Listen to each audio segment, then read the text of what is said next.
ఓం శ్రీ సద్గురు చరణారవిందాభ్యాం నమః. ఓం శ్రీ గణేశ శారదా సద్గురు మంగళమూర్తిభ్యో నమః.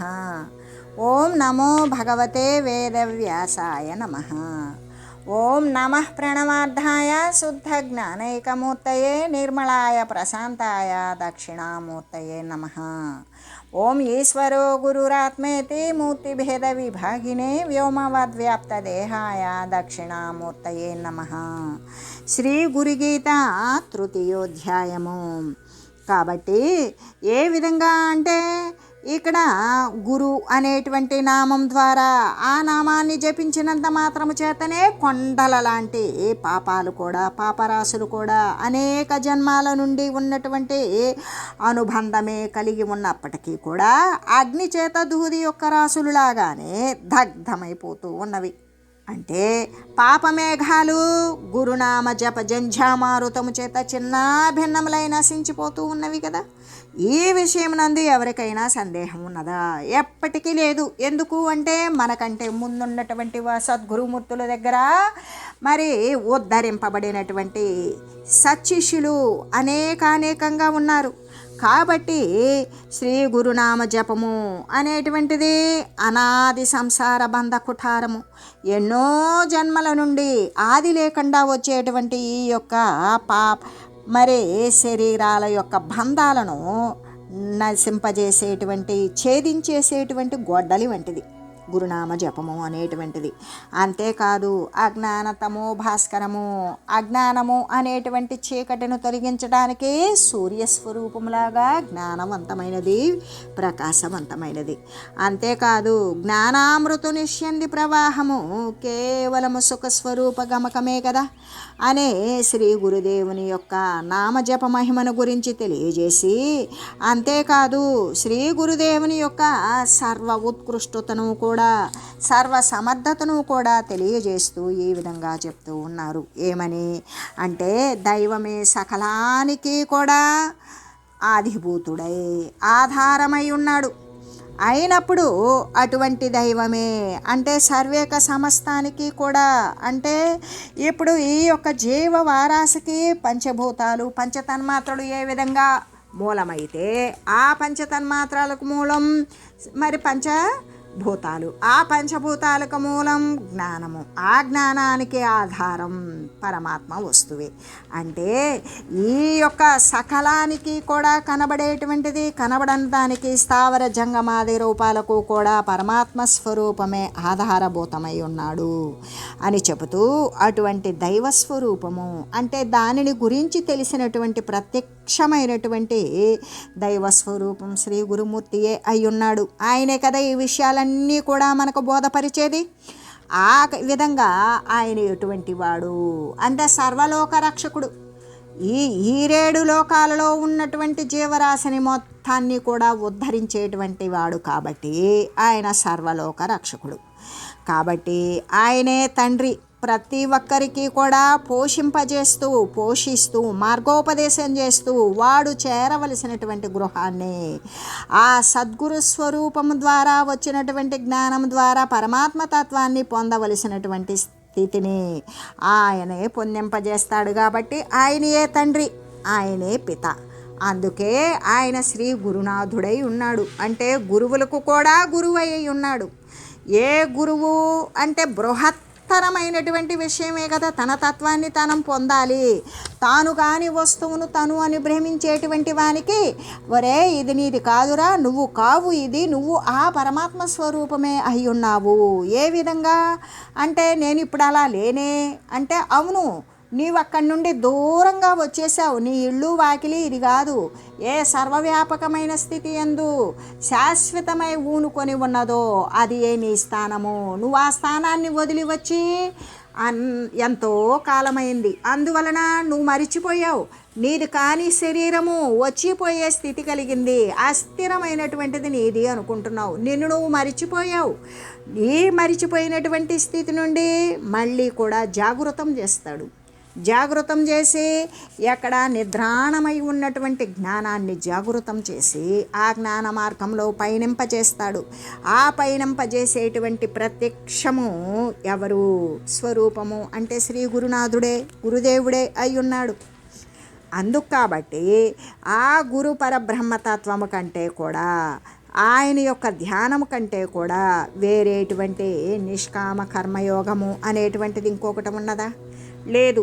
ఎందుకు అంటే అక్కడ కర్మరహితం చేస్తూ ఉన్నాడు. అక్కడ సుకర్మ దుష్కర్మ రహితం అనేటువంటిది శాశ్వతంగా జరుగుతుంది జ్ఞాన మార్గంలో. ఆ జ్ఞానాన్ని బోధించేటువంటి శ్రీ సద్గురుమూర్తి యొక్క నామాన్ని జపించేటువంటి వారికి వాడు కోరనటువంటి ఫలితం ఏంటది అంటే పరబ్రహ్మతత్వం. అంటే అది కోరిక లేకుండా చేసేటువంటి కర్మయోగం ఏదైతే ఉన్నదో దానితో సమానం. అందుకే నిష్కామ కర్మయోగము శ్రీ గురునామ జపము కంటే వేరైనది రెండవది లేనే లేదు. కాబట్టి శ్రీ గురు పరమాత్మకు ఏ విషయంలో కూడా సమానమైనది ఉన్నదా అంటే లేనే లేదు. అది ఏ లోకంలోనూ లేదు, ఏ విషయంలోనూ లేదు. కేవలం భూలోకమునా అనేటువంటిది. భూలోకము అంటే శ్రీ సద్గురుమూర్తులకి నిలయమైన స్థానం. పామరజనులకి కూడా ఇది పాటి అయిన స్థానం. పండితమైనటువంటి జ్ఞానులకి విద్వాంసులకి కూడా, విదుషీమణులకి, వీరందరికీ జ్ఞానులకు కూడా వేద సమ్మతమైనటువంటి జ్ఞానభూమి. కాబట్టి సర్వేక సమస్తము కూడా ఉండేటువంటిది ఈ భూలోకము నుండే. అందుకే ఏ విధంగా శ్రీ సద్గురుమూర్తులకి నమస్కరించేటప్పుడు పాదాభివందనము నుండి శిరస్సు వరకు వెళతారు, అంతేకాని ఎకాయకిని వెళ్ళిపోయి ముఖం మీద పడి దండం పెట్టేసుకోరు. ఎందుకు? సర్వం కంటే కూడా ముఖమే ప్రధానమైనది అని చెప్తారా? లేదు. చెట్టు ఎక్కాలి అంటే నేను శాఖల్లో ఆకుల్లో ఉన్నటువంటి పూలు ఫలాలే తెంచాలి అంటే ఎగిరి వెళ్ళి తీసుకొచ్చుకోడుగా, వాడు మొదలుబట్టి పోవలసిందే.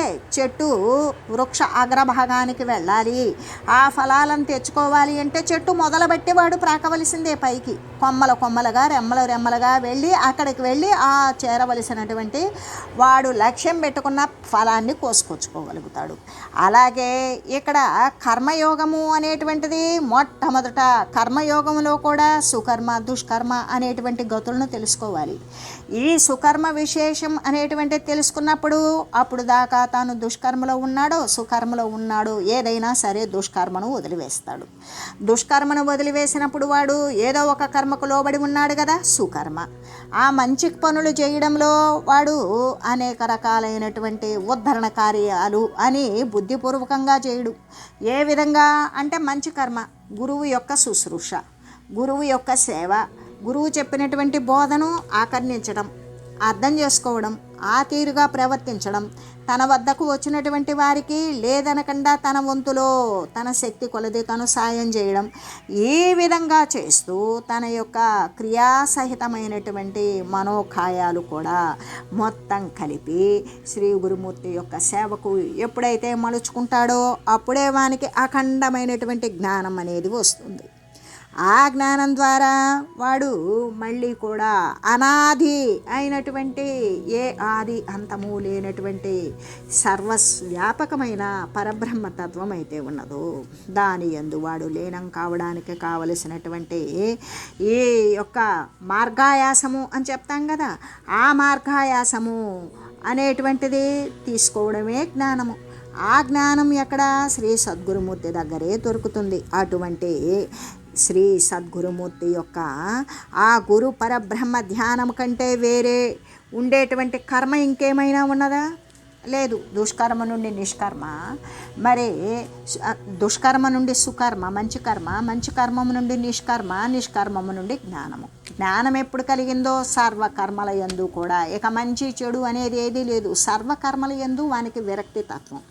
ఇక్కడ కర్మ యొక్క ఫలితము, కర్మ అనేటువంటిది పరిచ్ఛిన్నమైనటువంటి ఉపాధులతో చేసేటువంటి క్రియ.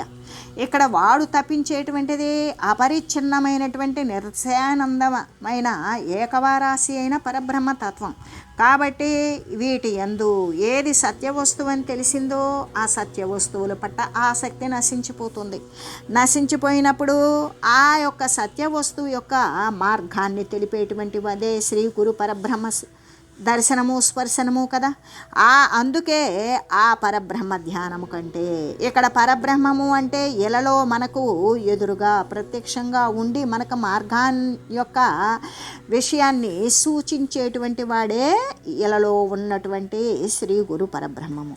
ఆ పరబ్రహ్మ ధ్యానం చేసినప్పుడే అఖండ వారాసి అయినా, ఏకమాత్రమే అయినా, రెండవది లేనిది అయినా ఆ పరమాత్మ స్వరూపాన్ని గురించి తెలుసుకోగలుగుతాడు. అంతకంటే శ్రీ గురు పరబ్రహ్మము యొక్క సేవ చేయడం ద్వారానే అఖండమైన పరబ్రహ్మ తత్వాన్ని పొందగలుగుతాడు. అంటే ఇక్కడ తన ఎదురుగా ఉన్నటువంటి పరబ్రహ్మ స్వరూపం కంటే, ఆయన యొక్క సేవ కంటే ఇంకొక కర్మము అనేటువంటిది ఉన్నదా? లేదు. కాబట్టి శ్రీ గురు పరమాత్మ కంటే సమానమైనది ఈ భూలోకంలో లేనే లేదు.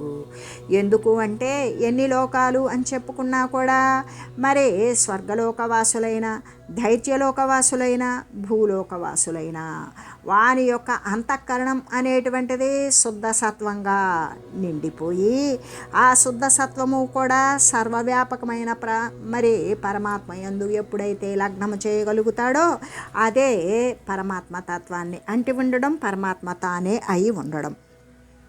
ఈ విషయం బోధించాలి అంటే శ్రీ గురు పరమాత్మ మాత్రమే బోధించగలడు.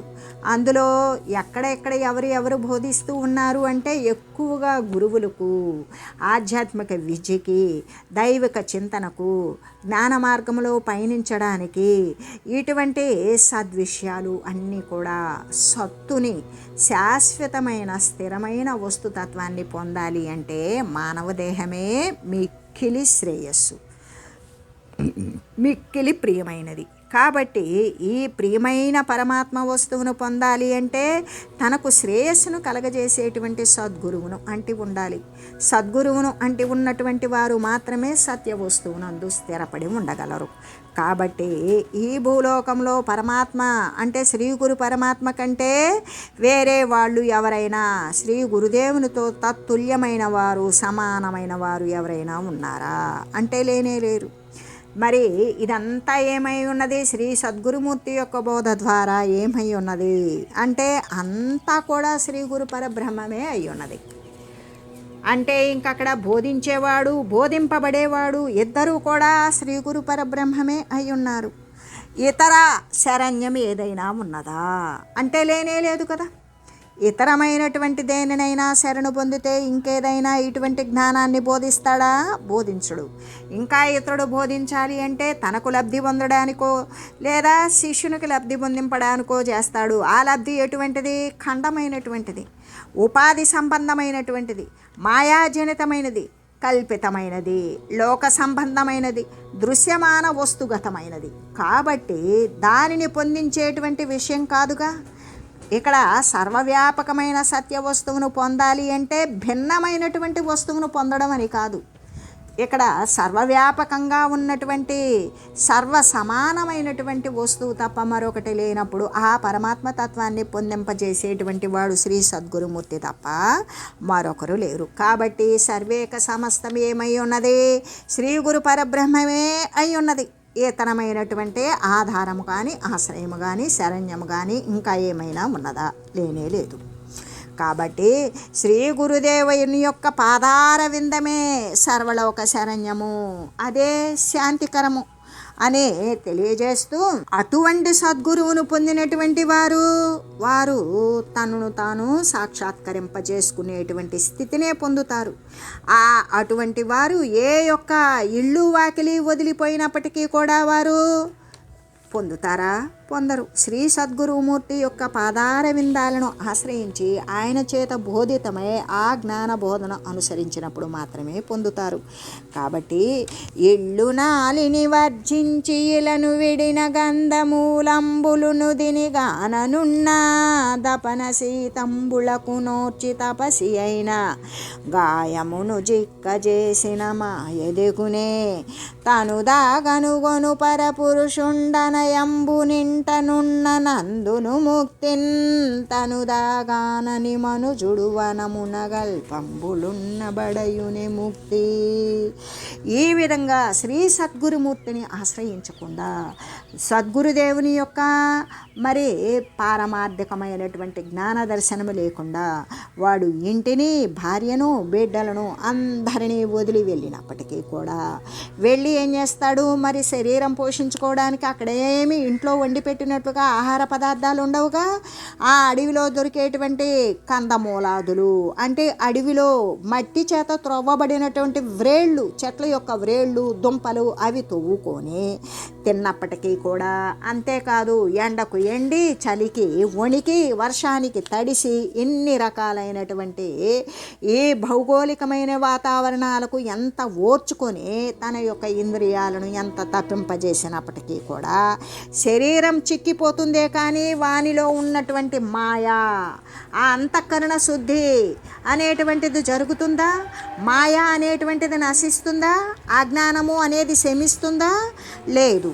అంతేకాదు తను దాగనుగొను పురుషుండనయంబు. అదేవిధంగా పారమార్థిక చింత చేయడం కోసం పరమగురుని యొక్క చింత చేరి తన యందు తను దాగనుగొని అంటే ఆ పరమగురుని యొక్క బోధ చేత తనలో తాను కనుగొని, ఏ విధంగా సర్వవ్యాపకమైనటువంటి పరమాత్మ తన శరీరమునందు కూడా ఉన్నాడు. ఆ ఉన్నప్పుడు తనేమై ఉన్నాడు, పరమాత్మే అయి ఉన్నాడు అనేటువంటి తన యందు ఉన్నటువంటి పరమ పురుషమే ప్రకాశ స్వరూపమైన సాక్షిత్వ స్వరూపాన్ని పొందినటువంటి మహనీయుడు. ఈ పొందడానికి శ్రీ సద్గురుమూర్తి యొక్క కరుణా రసం, ఆ కరుణారసము చేత పొందబడిన, ఆ అనుగ్రహ అతిశయము చేత పొందబడినటువంటి తన యొక్క సాక్షిత్వ స్వరూపం దర్శించినటువంటి వాడు ఎంటనున్నా కూడా వాడు ముక్తిని పొందే ఉంటాడు. అంతేకాదు కానీ తను దాగానని మనుజుడు వనమునగల్పంబులున్న బడయునే ముక్తి.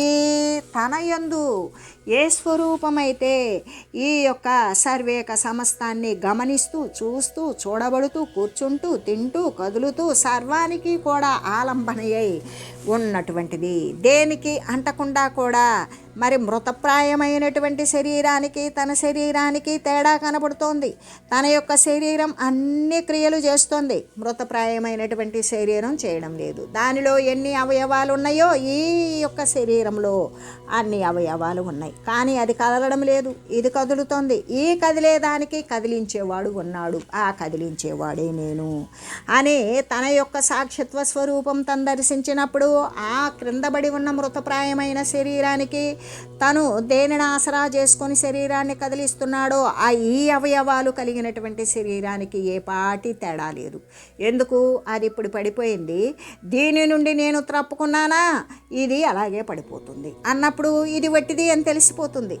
ఇది వట్టిది అని తెలిసినప్పుడు దాని అంతర్గతంగా ఉండి సర్వేక సమస్తంలో కూడా చిచ్చక్తి స్వరూపంలో ఏ శరీరానికి ఏ ఉపాధికి ఎంత చేతనము ఎంత చైతన్యము ఉండాలో అంతే ఉంచుతూ సర్వవ్యాపి అయి సమస్థితిలో సర్వ సామాన్యంగా ఉండేటువంటి సామాన్య సత్తాలాగానే కనబడుతూ అద్వితీయమై ఉండేటువంటి ఏ యొక్క సాక్షిత్వ స్వరూపం అయితే ఉన్నదో అది గనక తన యందు తాను చూడలేకపోయాడో, ఇక అటువంటి మనుజుడు అడవులలోకి వెళ్ళి ఆ వనాల మధ్య ఆ యొక్క కల్పాలు సైతం అనేక కల్పాలు తపస్సులు చేస్తూ ఉన్నప్పటికీ కూడా వాడు ముక్తి పొందుతాడా?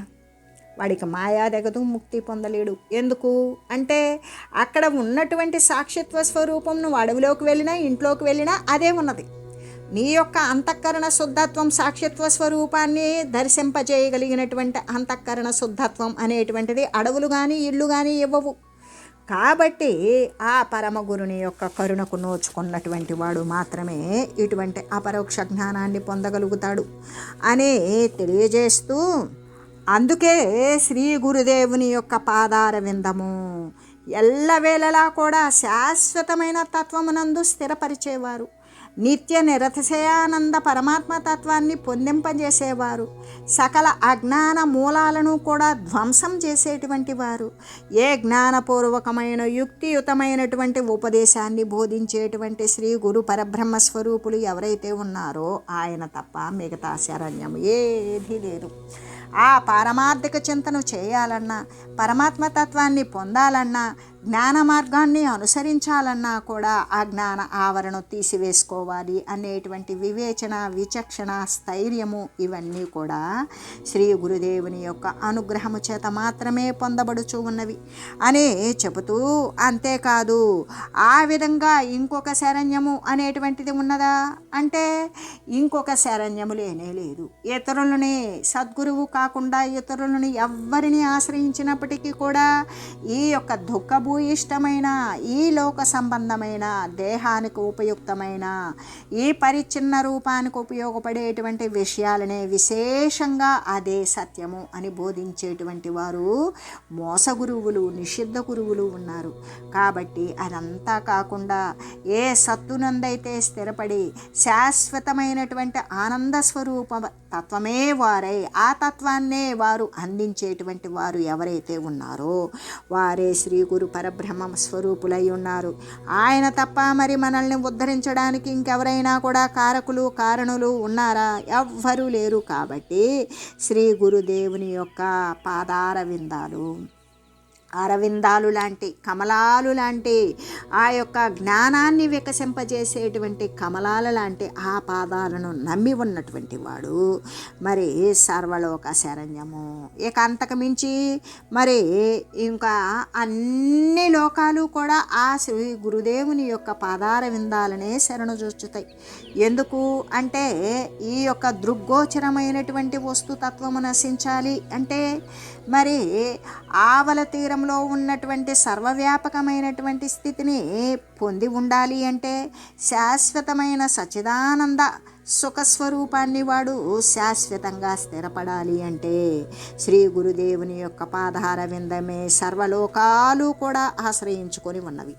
దాని ద్వారా మాత్రమే వాడు శాంతిని పొందుతాడు, పరమశాంతిని పొందుతాడు. అదే పరమ ఆనందభూయిష్టమైనటువంటి మాయను దునిమి ఆనందమయ రసములు నింపివేసేటువంటి ఆనందైక రస పరబ్రహ్మానుస్వాదనము అని తెలియజేస్తూ, ఓం మంగళం శ్రీ గురుదేవాయ మహనీయ గుణాత్మనే సర్వలోక శరణ్యాయ సాధురూపాయ మంగళం.